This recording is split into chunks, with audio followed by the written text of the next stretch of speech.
We will continue argument this morning in Case 11-398, the Department of Health and Human Services versus Florida.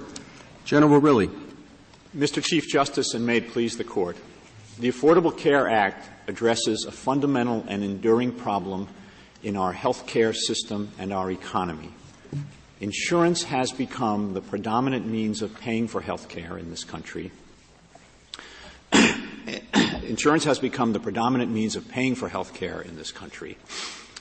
For most Americans, for more than 80% of Americans, the insurance system does provide effective access.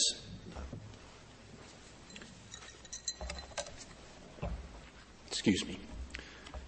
But for more than 40 million Americans who do not have access to health insurance, either through their employer or through government programs such as Medicare or Medicaid, the system does not work. Those individuals must resort to the individual market, and that market does not provide affordable health insurance.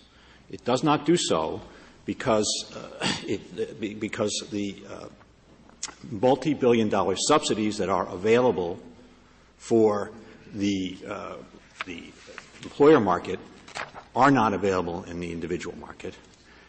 It does not do so because ERISA and HIPAA regulations that preclude discrimination against people based on their medical history do not apply in the individual market. That is an economic problem, and it begets another economic Why aren't those problem. problems that the federal government can address directly? They can address it directly, Justice Scalia, and they are addressing it directly through this act by regulating the means by which health care is purchased. That is the way this act works. Under the Commerce Clause, what Congress has done is to enact reforms of the insurance market directed at the individual insurance market that preclude discrimination based on pre-existing conditions, that require guaranteed issue community rating. And it uses and the minimum coverage provision is necessary to carry into execution those insurance reforms. Can you create commerce in order to regulate it? That's not what's going on here, Justice Kennedy, and we're not seeking to defend the law on that basis. In this case, what is being regulated is the method of financing the purchase of health care.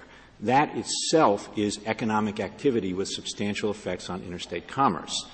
And so any self-purchasing, anything if I'm in any market at all, my failure to purchase something in that market subjects me to regulation. No, that's not our position at all, Justice Scalia. In the healthcare market, the healthcare market is characterized by the fact that, aside from the few groups that Congress chose to exempt from the minimum coverage requirement, those who for religious reasons don't participate, those who are incarcerated, Indian tribes, virtually everybody else is either in that market or will be in that market. And the distinguishing feature of that is that people cannot generally control when they enter that market or what they need when they enter that market. The same, it seems to me, would be true, say, for the market in emergency services. Police, fire, ambulance, roadside assistance, whatever. You don't know when you're going to need it. You're not sure that you will. But the same is true for health care. You don't know if you're going to need a heart transplant or if you ever will. So there's a market there. In some extent, we all participate in it.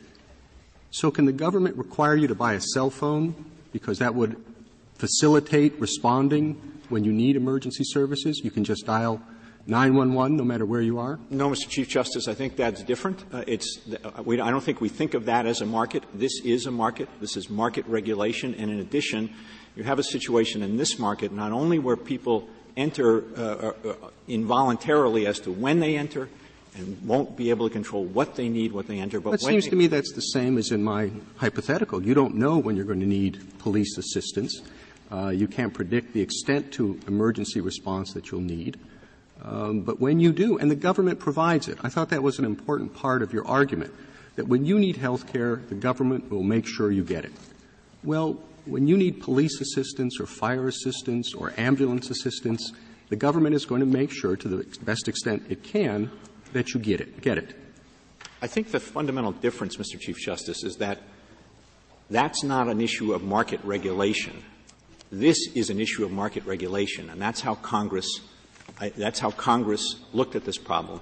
There is a market. Insurance is provided through a market system. Do you think there is a market for burial services?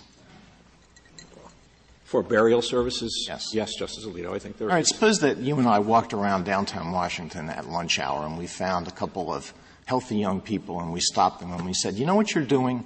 You are financing your burial services right now because eventually you're going to die and somebody's going to have to pay for it.